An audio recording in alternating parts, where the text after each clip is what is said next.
Hey everyone, welcome to the RotoGrinders Morning Grind Podcast. I'm your host, Stevietpfl. It's Wednesday, it's December 28th, it's 2022 for a few more days. We have an 8-game NBA slate to talk about here on today's podcast. I'm joined by my buddy Tim Buell, TastefulTides. What's happening, Tim?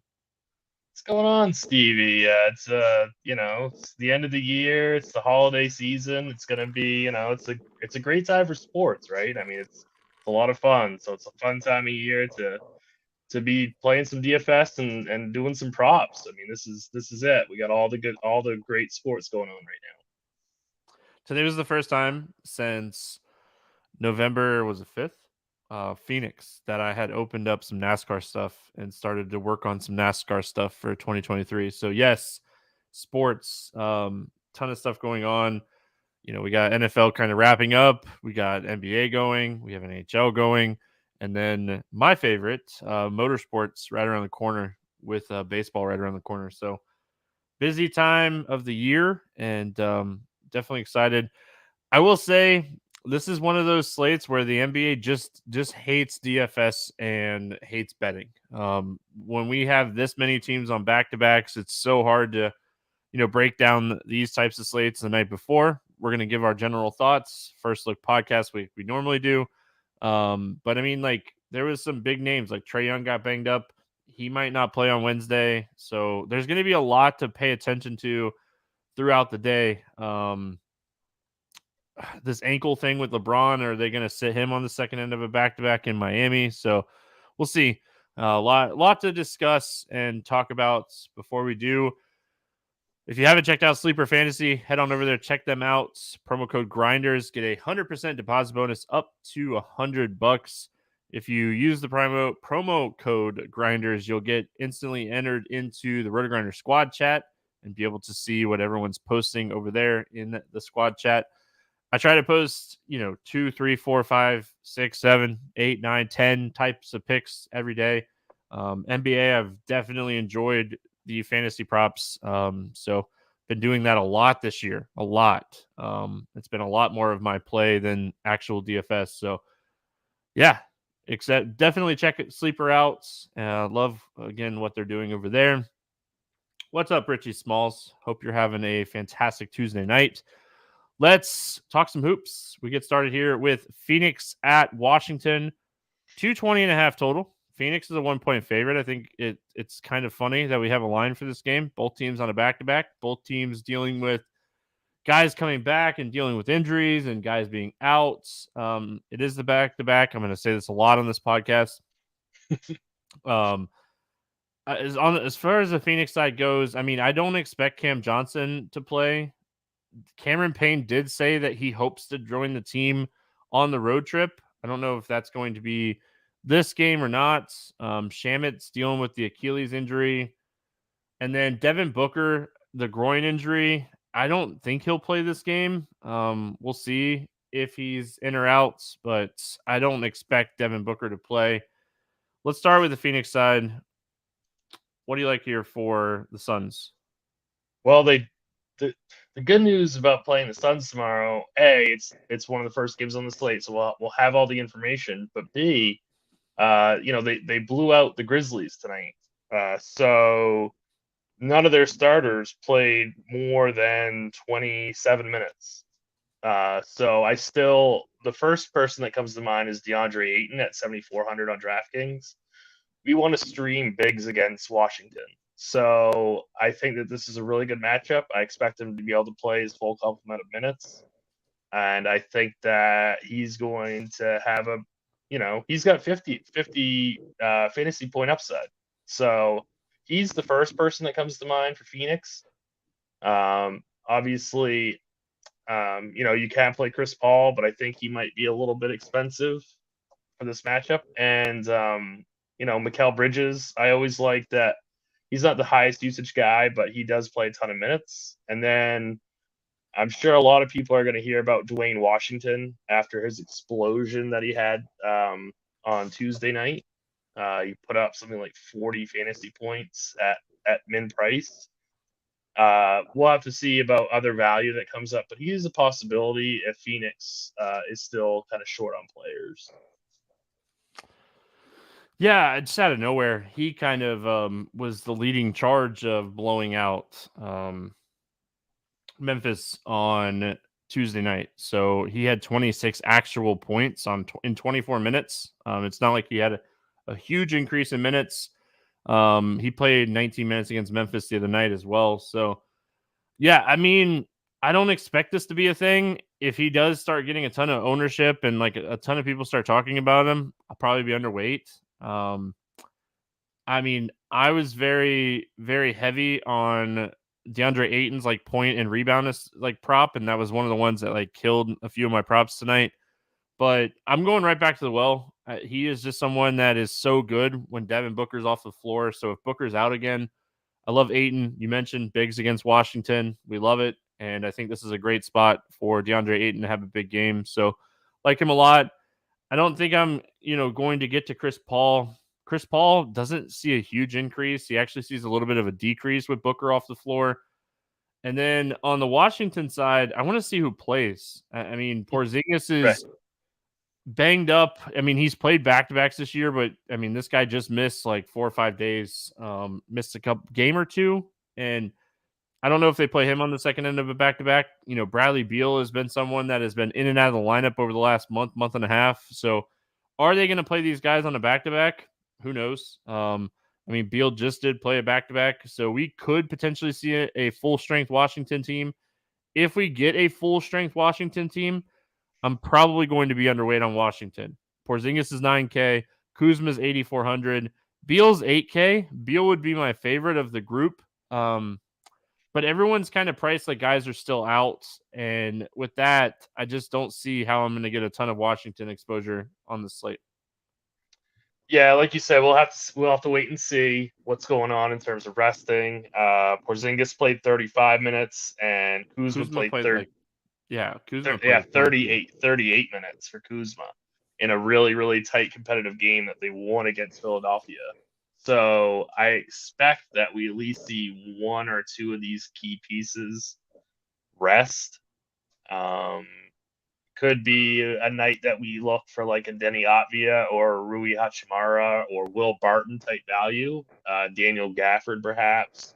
We'll have to wait and see if we get other value pieces, but I expect that we're going to be possibly looking at a couple of these guys resting tomorrow. Yeah, I mean, if everyone plays, not a ton of interest. If Porzingis gets ruled out, I have interest in Kuzma even at 8,400. If Porzingis and Bradley Beal both get ruled out, I mean, that's when we just start looking at stuff. I mean, Gafford would become interesting in that scenario at 4,500.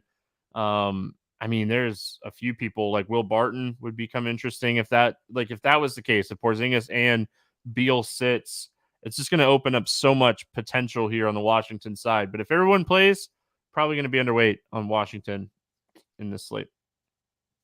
Orlando at Detroit taking on the Pistons, 228.5 total in this one. Orlando Magic, a 2-point favorite. Orlando is on the second end of a back-to-back that kind of got ran out of the gym last night by the Lakers. On the Detroit side, Bagley's already ruled out on the injury report, and then Cunningham and Livers remain out as well. We'll start here with Orlando, another team that has kind of been banged up and, I mean, has had guys in and out, but they are like really close to getting almost 100% healthy. I mean, Suggs and Okiki and Isaac, really the only big names out. But, I mean, Wendell Carter Jr. missed a ton of time there. And, I mean, what are we going to be looking at him? He was on a minutes restriction on Tuesday. Does that mean he sits Wednesday? If he's out, what does it open up for Orlando against a very favorable matchup in Detroit? So what do you like here for Orlando? Yeah, if Carter sits, I would assume that we'd get some more Mo Wagner, but he's kind of priced up. He's at 5,800 now, so he's not exactly a value. Obviously, the first guy to look to is Bonchero, who really, really struggled against the Lakers, but I anticipate this to be a fantastic bounce back spot for him. The other piece that I'm interested in is Fultz. He's a guy that's finally starting to get healthy. I anticipate. I believe that he's been playing back to backs, so I anticipate that he'll be playing in this game. and I still think he has a ceiling at 5,900, and this is a really, really great matchup. So it's not a game that I necessarily want to have like tons of pieces of, but I can see definitely getting one or two guys from the Magic. Yeah, I mean, for me on the Orlando side, I think, like you said, Banchero bounce back spot high up on the list. I definitely don't mind the Fultz call at 5,900. I wish, like you said, Mo Wagner was a little bit cheaper. I don't mind Franz Wagner in this spot. If we start getting some guys rolled out, I think he is someone that could potentially benefit. I mean, you love targeting Detroit. Detroit is a team that on any given slate, they're the second worst defensive team in the NBA. You like to target them. Um, you know, as far as like pace, Orlando and Detroit are kind of middle of the road pace wise, but they're both bad defensive teams. So, and this game has a ton of potential bad defense, turnovers, and upside in a game that should potentially stay close with Orlando being on the second end of a back to back. So, I want interest here. I just want to see who's in and who's out, who sits, who doesn't sit, type of thing.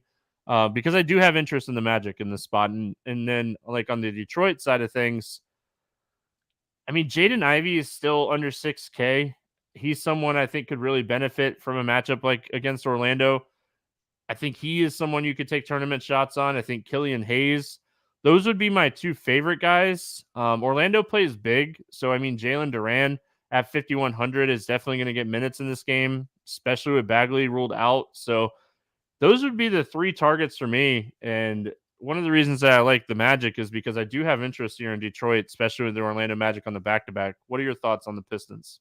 And I also think Bogdanovich is super interesting at only 6,200 in a matchup that he should be playing relatively big minutes in. And just running back to Orlando real quick, don't forget about Cole Anthony. If any of those Orlando guys sit, I mean, he almost had a triple double the other night. He's only 5,100, so I just wanted to touch on him real quick. But yeah, this game is super, super interesting, and it's priced like nobody's really priced that high, so it's like very, very easy to fill in with it, like a little mini game stack, like a 2-1 or 2-2, something like that, and you can do it very, very affordably, and that's even before we get any other value. So I can see, yeah, getting to this game pretty easily. All right. Yeah, I mean, we'll see. Cole Anthony, Fultz, if they both play, maybe they kind of cancel each other out. I I hope one don't. of them. I hope one of them sits because it'll I mean, be they like, both have recently played back to backs.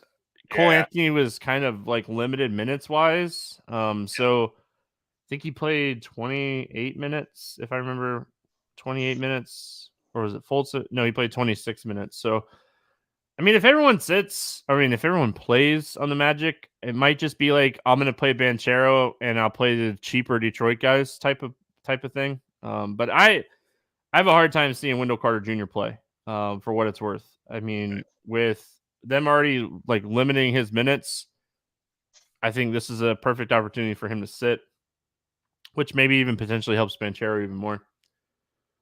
All right, the Lakers at Miami taking on the Heat. I mean, one book has a total out. FanDuel has a book or total out for this game. It's 226. Miami's a 6.5-point favorite. I don't think many books are going to have a total out for this game because I mean the Lakers on the second end of a back to back. LeBron is dealing with a little bit of that like ankle problem. I mean, he looked sharp against the Magic. He just didn't have to do much because they were crushing them.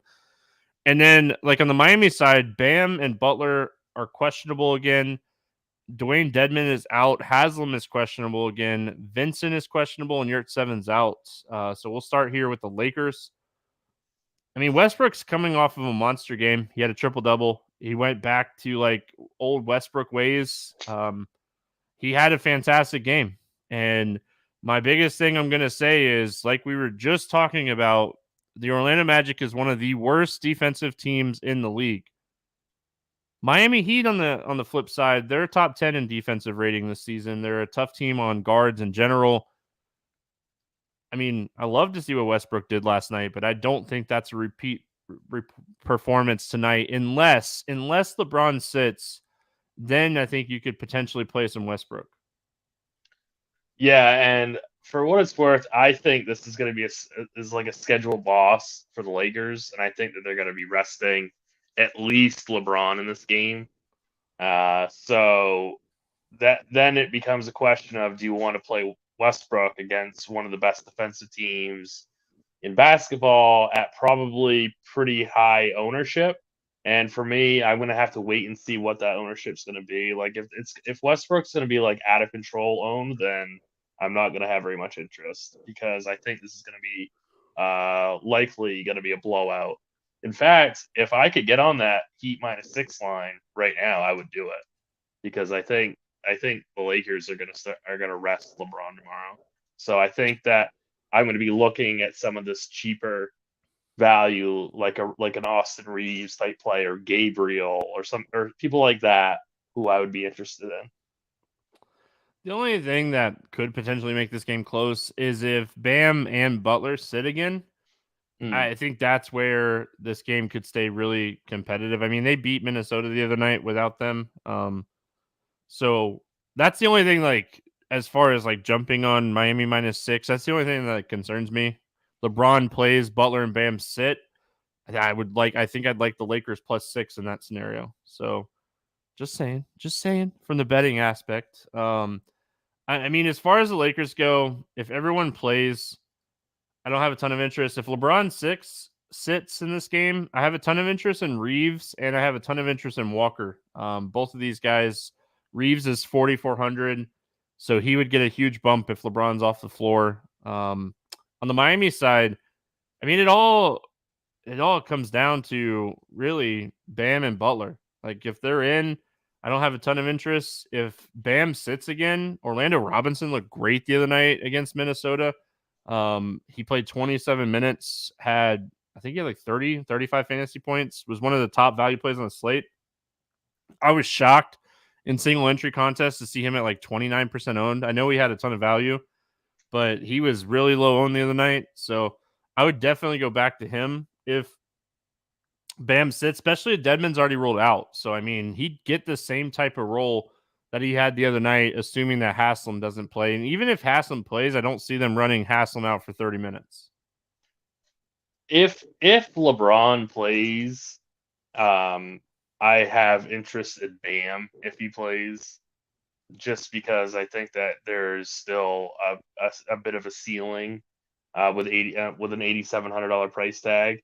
And I think that Bam could just absolutely just destroy any kind of rim protection that the Lakers have to throw at him. So, but that's only if LeBron plays, because if LeBron doesn't play, this game's over, and I don't think Bam would be a huge part necessarily of like a blowout. But if LeBron does play, I have interest in Bam. Yeah, I mean, gosh, I just saw like sorry, not to get distracted, but man, Luca is really good. Like I just saw like what he did to send it to overtime, and I don't know how they didn't call a foul first of all on that play, but that was crazy. Like YouTube, Richie, Derek, these guys in YouTube, are you guys watching this? Like, what the heck? That was insane. Um, I think And, that's it for and the. one other thing is, like, Kyle Lowry is still super cheap. So if we get the same lineup that the Heat had last game and are resting, Butler and Bam, then Lowry is like a really, really good floor play. And I think he has even a little bit of a ceiling at that price tag, but he's a very, very stable piece that you can put into your lineup. Jovic started the other night. He got into some foul trouble. He might be someone you could potentially go back to the well on at 3,800 if he could stay out of foul trouble, maybe 25 minutes. Yep. Yep. Wow. All right, I wish Brooklyn they, I added. wish they, I wish they would start Robinson. Sorry, Me Stevie. too. But yeah, No, I agree with you. yeah, I think he earned the yeah, start the other night. He played yeah, fantastic. So yeah. I'm with you. I agree 100%. I feel like they should start him, but I also feel like if he doesn't start, some Derek said in YouTube chat, he's like people jumped off Robinson because he didn't start. So maybe it's better that he doesn't start and people don't play him again. Right. So I just kind of noting really quick, like Jovic, like even with the fouls or whatever, he didn't even play. He checked out at the 9-minute mark of the third quarter and didn't come back in the game. So I feel like Orlando Robinson definitely earned some playing time the other night and could be someone that, like, even if he doesn't start, still gets at least 25 minutes in this game. Yep, I agree. And if the game does turn into any kind of blowout, like if LeBron does sit and the game does get ugly, that dude's not coming off the floor. So That's true. Yep.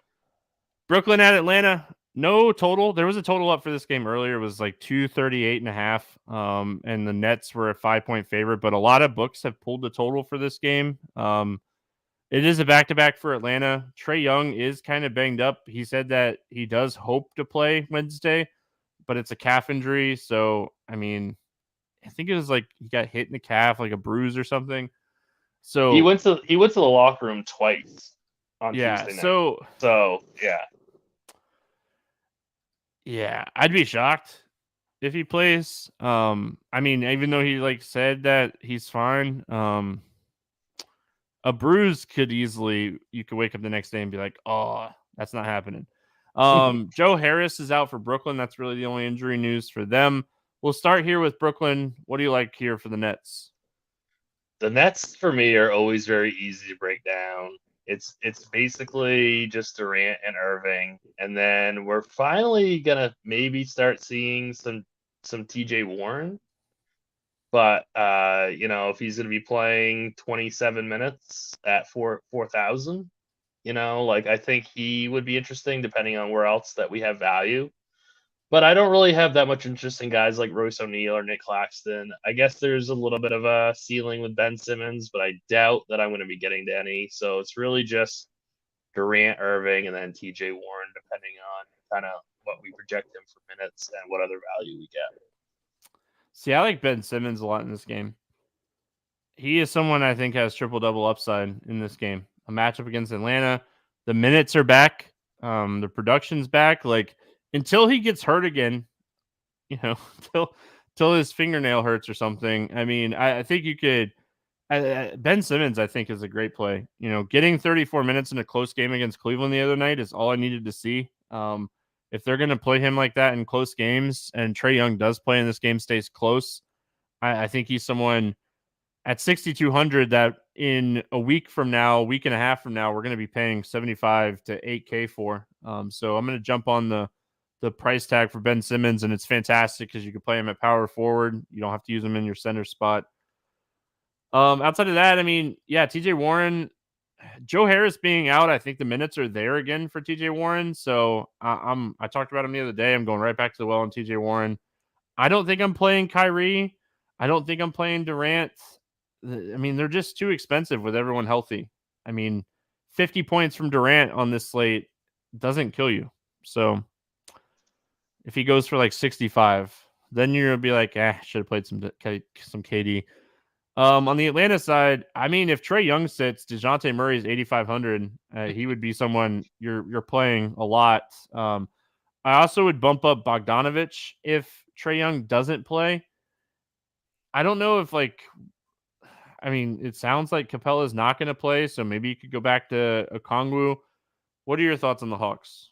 Okongwu was not super chalky on Tuesday, but he was about 15%, and he just fouled. Like, he was in foul trouble the entire game, and he busted. Him and Collins both were in foul trouble. Collins just did more. Right. Collins exploded, though. So I anticipate that we might see inflated ownership on Collins and deflated ownership on Okongwu.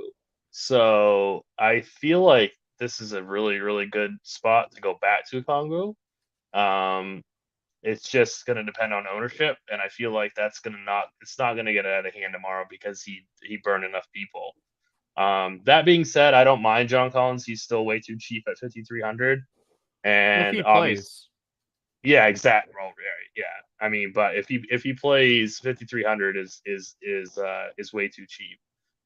But you're right. DeJounte Murray will be the absolute chalk, and I see no reason to get away from him at only 8,500. Like, he'll smash that price tag. The only thing you could play some game theory would be if he is going to be like super chalky. I could easily see Brooklyn running Atlanta out of the gym with no Trae Young. So Yeah. that's like one way you could potentially look at like being underweight on him. I don't think you're fading him. If you're playing 3 lineups, I'm not fading him, even if I want to be underweight. Because in like a 3-entry max team, playing one of 3 DeJounte Murray tomorrow if Trae Young is out is still going to be underweight enough. So I don't think I'm fading him, but I could see being underweight on him if you want to play this game's going to get out of hand. But I mean, if he was 9,500, it'd be a lot easier to fade him with Trae Young out. But 8,500, Brooklyn's been better defensively. But yeah, this is a game where if Trae Young sits, ton of DeJounte. If Trae Young plays, it would really just be like John Collins for me. And if John Collins sits, Okongwu would just be someone I'm way overweight on against Brooklyn. Yeah, definitely get overweight him if he's not going to be popular tomorrow because he's going to project well, but I don't think ownership's going to follow that. All right, cruising along. We got the Bucks at the Bulls. This game is currently at 231.5. The Bucks are a 4.5 point favorite. On the Milwaukee side, Drew Holiday is probable with the hamstring contusion, and then Middleton remains out with the knee injury. I guess it's just like general soreness. On the Chicago side, Ball is out. Caruso is questionable. Javonte Green is questionable. Derek Jones Jr. is doubtful.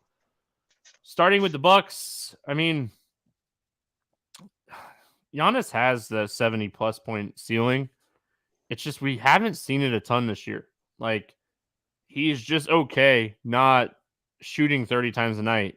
So with Drew probable, I don't hate it, but I don't necessarily love Giannis in this spot. What are your thoughts here on the Bucks? I would be shocked if I get a lot of this game and definitely of this side of this game. Other than just having little bits of pieces of Giannis where I can, but I don't see a world where this is going to be a game that I target unless we get some massive news about like Holiday or something like that. Obviously, we love the narratives, and Bobby Portis going to Chicago is always fun. But I mean, that's just purely narrative. That isn't backed by any kind of numbers or anything like that. I don't anticipate this game is going to project very well from a medium perspective. Like guys like Brook Lopez are way too expensive. I think if I have to pick $1 to play, it would be Holiday at 8,200. Yeah, I mean, I don't see myself playing Giannis. I don't hate the Drew Holiday call. Bobby Portis at 6,400. His minutes are just kind of all over the place. Even in close games, his minutes are all over the place, and that's just, to me, that's super concerning. I mean, Brook Lopez, if he was a little bit cheaper, Brook Lopez is like 55 here. I think you could take some shots on him. I think he goes for like 35-ish to 38 fantasy points. Like if I had to project him in this spot, might be enough, but it's tough on an 8-game slate. They're going to need his size definitely in this one. So on the Chicago side, I mean, DeRozan is now 8,900, coming off of a really good game against Houston the other night. Started really slow in that game and then really picked it up later on in that one. What are your thoughts here on the Bulls? Yeah, I don't mind DeRozan. I would prefer to get to Zach LaVine. My favorite Bull is probably Vucevic at 7,700. He should be able to handle Brook Lopez pretty easily. He's too offensively polished for Lopez, so I think that he would be my favorite Bull straight up. Patrick Williams is always kind of like an interesting floor play, who actually had a pretty good ceiling game his last time out against Houston. So I watched a lot of that game. He looked absolutely unbelievable. But this is going to be a completely different game. I do not chase that Patrick Williams. Like, he's not going to go for that many fantasy points every night, but he does have a good floor at 4,600. These cheap pieces, like I love that Andre Drummond's 3,300, but I just don't see myself ever like rostering him. Even though he's going to be a good points per dollar play. I have no interest in Dusanmu or White. And I'm not sure the status of Caruso, but if he plays, then I certainly don't have any interest in any of these cheap guards.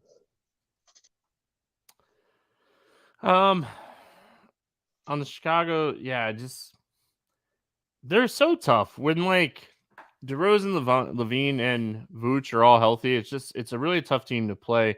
You mentioned Patrick Williams. He's a fair value play. I feel like any night. I don't know how much I like him against the Bucks, but he's gonna play 30, 35 minutes. I will note, like if Caruso sits, AU is someone that's been playing really solid minutes. Kobe White is someone that could potentially play minutes. They really just seem to play the hot hand out of those two. So large field tournament wise, you could take a shot on either one of those guys. If Caruso's out, I don't think I'd play them together. So No, I'd max one of those three. yeah, for sure. I mean, use your groups in lineup HQ and set that to like 0-1. I wouldn't play those guys together. All right, Minnesota at excuse me, Minnesota at New Orleans, 232.5 total here. Pelicans a 7-point favorite. Minnesota side, Kyle Anderson is questionable. Prince is out. Karl-Anthony Towns and McLaughlin remain out as well. On the New Orleans side, Brandon Ingram is out. Herb Jones is questionable. Little is out. But Trey Murphy and Zion are both probable with the illness. So expected those guys back. What do you like here for Minnesota? Not a lot. My favorite is Rudy Gobert at 7,300. I think this is a pretty good spot for him. He is another one of these guys that was pretty popular the last time he played, and he did not fare very well. And I think that this is a decent matchup for him. Anthony Edwards has really impressed me this year. His price is getting up there, though. It's now 9,500. So he really has to be efficient, and I just doubt that I'll be able to get there. So, and I doubt that this is not really that good of a spot for him. So, as it sits right now, I would say Gobert and then maybe Russell, but nothing really sticks out for points for dollar play right now. Yeah, I mean, on the Minnesota side, like I'm with you on Gobert. I think that 7,300 is something that, like, if he goes for 45 plus, we're looking at a really solid game, and I think that that's in like the possibilities of like happening. So Edwards has that like ceiling to go 60 plus in any matchup. It's so hard to like click that name. New Orleans is a solid defensive team. They're not the worst. They're not the best. They've like been in that like 6 to like 10 range all year defensively as far as rating goes. So they played pretty fast, which is nice because Minnesota plays fast as well. So I mean, you're going to get a ton of scoring in this game. It's just the price tag on Edwards is tough, but I mean, he is capable of 60 plus on an 8-game slate. I think he's in the player pool. But my favorite play is Gobert. If Anderson sits again, I think McDaniels is okay. I think you're just going to find better value plays on this slate. And Austin Rivers, he trolled us the other night again. It happens. It happens. The New Orleans side with Zion and these guys coming back, I think CJ McCollum is too expensive now at 9,100 with Zion on the floor. Zion at 10-1, he could crush in this spot. I just don't think I'd pay 10-1 for him on most slates. I worry about Valanciunas. He's been great with Zion out, but I worry about him going back to the supporting type of role. Even like Najee Marshall, he's been great, but I don't think you could pay 5,200 for him with Zion back here. So I mean, this just might be a game where, gosh, it's a great game, but it struggles. It's priced too high for Zion to be back, and Joval with Zion back going up against Gobert is, and of course some people who are chasing like game log watchers or whatever might go back to him, so he might carry like a teeny bit of ownership, and in that case, like I just want no part of him. I do not see Valanciunas succeeding in this matchup. Same thing with McCollum. I agree with you that this is like a decent pace up spot for the Pelicans, but they're just priced too high, and I don't see getting to any of these plays. The Mavericks won. Luka's line 60, 21, 10. Wow, Those lines crazy. are just insane. Like I took his over point prop tonight, and that hit a long time ago. That hit a long time ago. It happened so early. Like, yeah, crazy. Anyway, moving on. We got Utah going into Golden State to face the Warriors. On the Utah side, Kelly Olynyk is upgraded to questionable with the ankle sprain, so we'll see. Golden State's on the second end of a back-to-back. We don't have a total out for this game. I mean, the biggest thing is like we know that Andrew Wiggins is like cleared to play, but he was already ruled out for Tuesday and Wednesday with illness. So we know he's not going to play. I don't think Clay has played a back-to-back yet this season, so I don't expect him to play in this game. Draymond, he played a back-to-back right before Christmas, but he's been dealing with this like foot injury. Does he play? Let's start with Utah first. What do you like here for the Jazz? I think this is going to be a really, really good late night hammer spot for some value, or at least some mid range guys. I don't anticipate Clay or Draymond playing in this game. So I think that opens up this whole game as like a much better, like more competitive, better for each offense with Clay and Draymond off the court. So guys like I think even like Walker Kessler could be interesting. Laurie Marketing, especially if Draymond's out, I think as definitely is a good play. Jordan Clarkson, Mike Conley at 4,900. Like I'm not a huge Mike Conley guy, but his price is getting to be so low and the minutes are still there. So, he easily has 40 fantasy points within and I think his floor is pretty solid. So, and keep in mind just the way that this slate kind of sets up. There's 7 o'clock game, 7:38, and then you have to wait 2 hours for this Utah, Golden State, and then Denver and Sacramento. So I think it's going to be very, very important for everybody to build in some 2v2s, 3v3s in their lineup. Like I think that's just going to be like you something that you're just going to have to do tomorrow. Yeah, I mean, I like Marketing a lot. This guy has been fantastic a lot of times this year. So really like Marketing. Clarkson, I think the ceiling just hasn't been there. I mean, he's been very consistent. It's really just taking some shots on like these cheaper guys. And like Mike Conley's 4,900. He's not gonna like do what he did the other night and get a couple of steals and show up big and score 17 points. But I mean, a 10-5-5 line is very doable if he can add a couple other steals or anything like that. At 4,900, he might be in play. But I mean, Sexton's minutes are creeping, and I think that tournament wise, Sexton is interesting. If you think his minutes are he gets 4 extra minutes in this game. It could be big at 4,600. So on the Golden State side, I mean, Tim, Clay's doing exactly what I thought he was going to do tonight. For what it's worth against Charlotte, he's lighting them up. I think he had 4 threes in the first half and had like 20 actual points. I have his point prop. I need him to have just keep going in the third quarter. That'd be fantastic. But yeah, I mean, I don't think Clay plays. So I have a ton of interest in DiVincenzo, even at 6,400. I was just gonna say his name Yeah. first. That's the guy I want. Yeah. I mean, people are gonna talk about Jordan Poole, and I get it. Jordan Poole is 8,600. He's expensive, and I mean, if we take Clay and we take Curry and we take Wiggins off the floor, court IQ is going to point us to Jordan Poole. But the flip side is like, even with 36% usage with those 3 guys off the floor, he's still only averaging 1 fantasy point per minute. At 8,600, he needs more than that.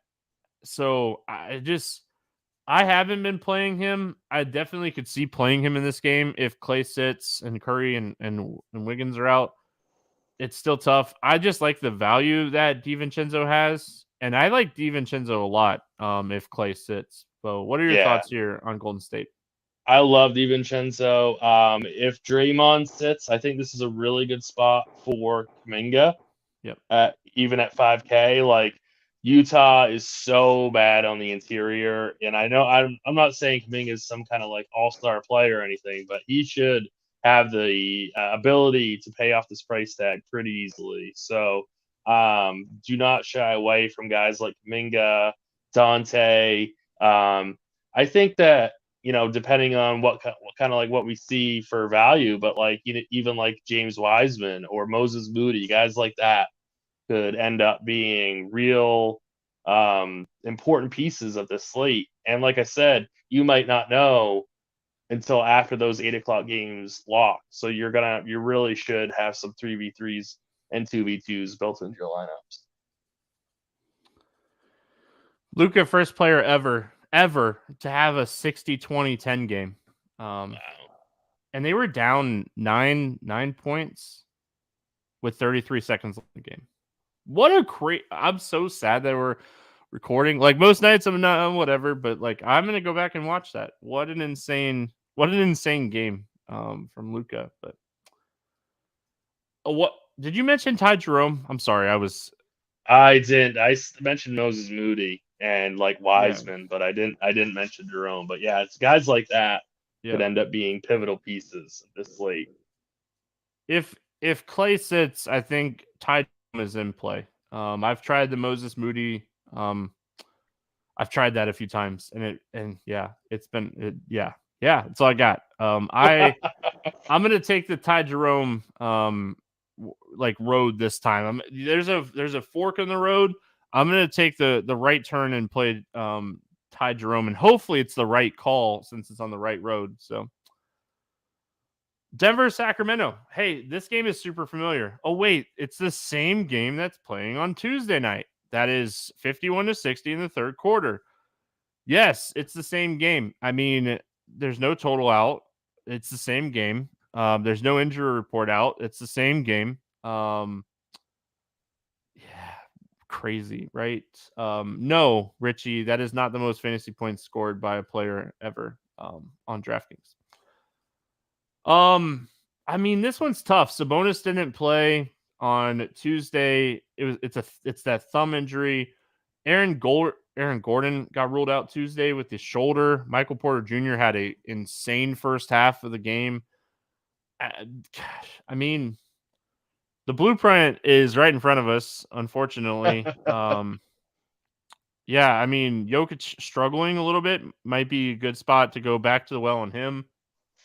Jamal Murray at 7,200, someone that I really like here. I mean, they're going to play their guys their minutes. It will be interesting to see if Aaron Gordon comes back and Michael Porter Jr. sits in this game, how that kind of potentially shakes things up. But I mean, that's really the only thing that I could see that like gets the potential like shakeup here is MPJ sits and Aaron Gordon plays. Michael Porter Jr. was out for a while. They said he was limited on Christmas Day and he played 35 minutes. So, I mean, whatever limited is to Denver is definitely limited, different than everybody else in the NBA.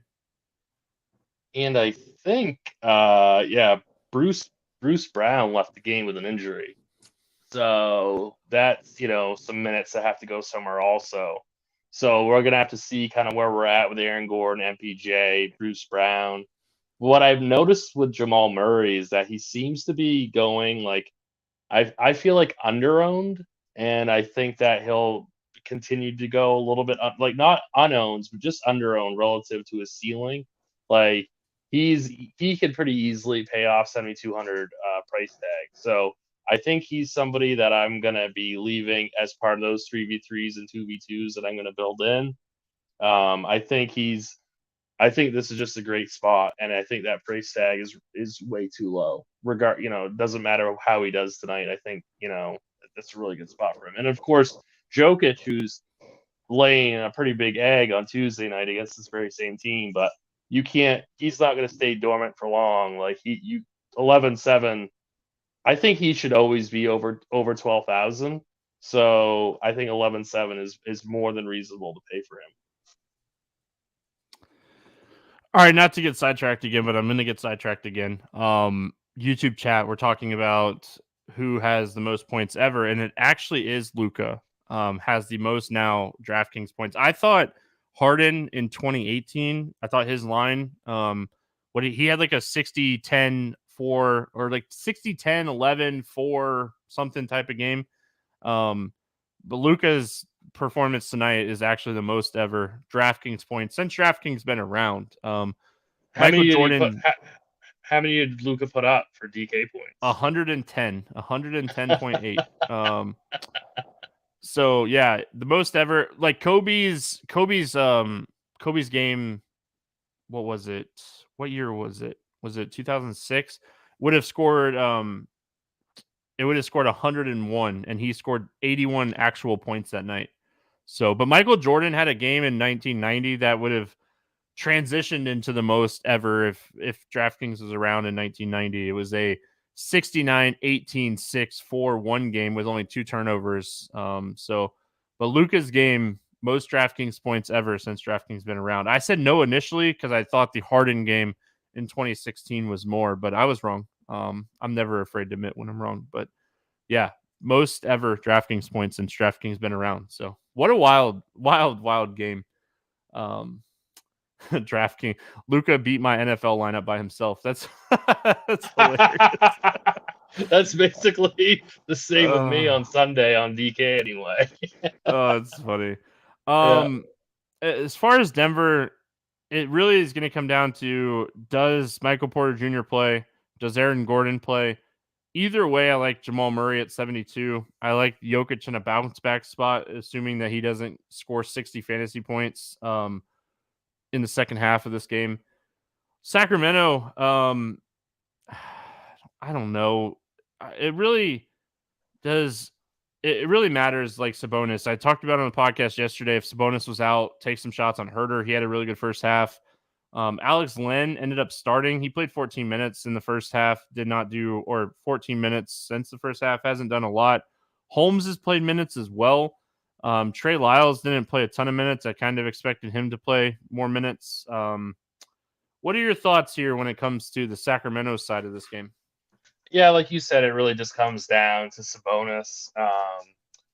I'm not sure if he plays. I'm worried that Len is going to be popping again in projections. I wouldn't play him, just like I didn't play him tonight.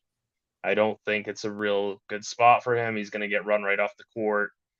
I'm hoping that Sabonis plays, so we don't even have to worry about that really. I think Harrison Barnes, who's having a great game, he remains a little bit, I think, too cheap.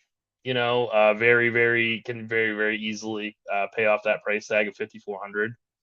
But I don't think there's any like one play that's really like sticking out to me. It really depends on Sabonis for me.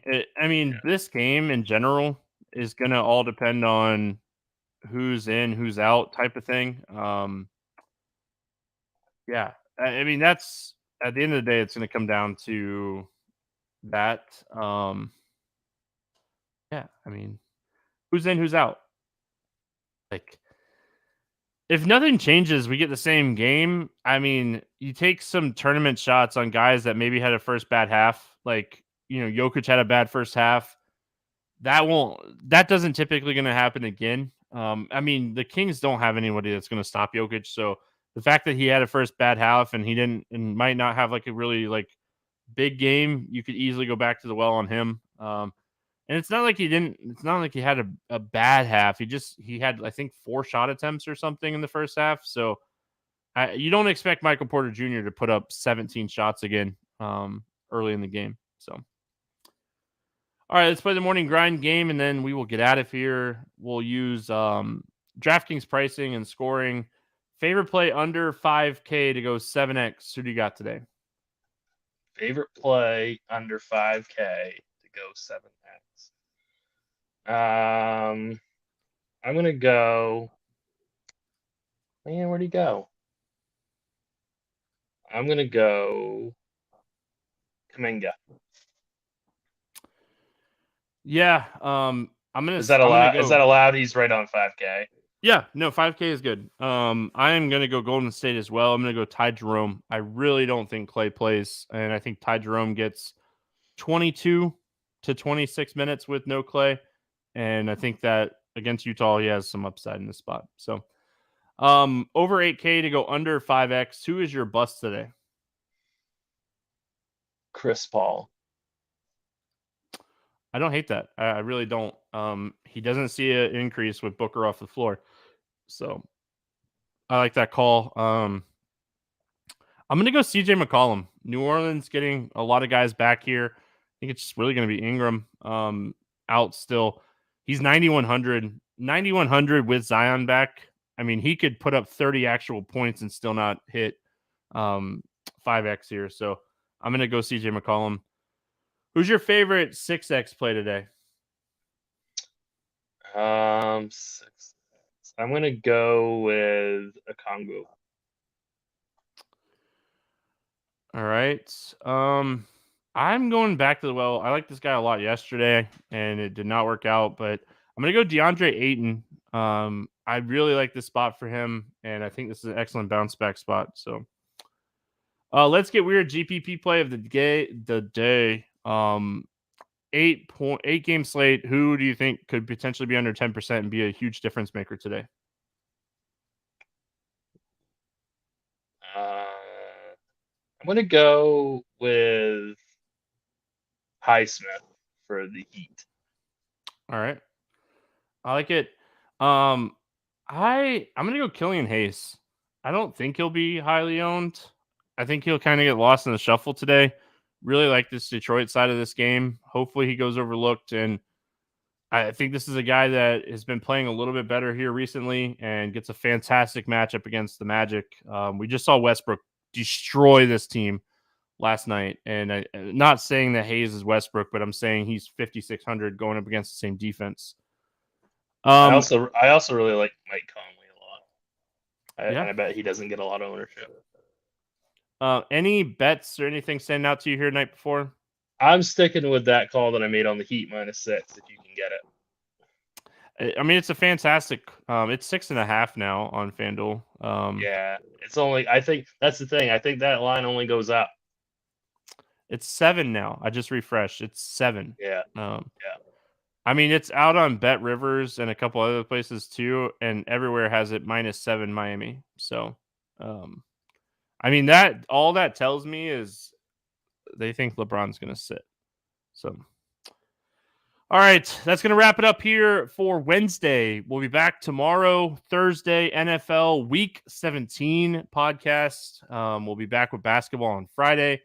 Always appreciate everyone hanging out in the YouTube chat. If you haven't checked out Sleeper, use that promo code Grinders. We will see you again on Wednesday.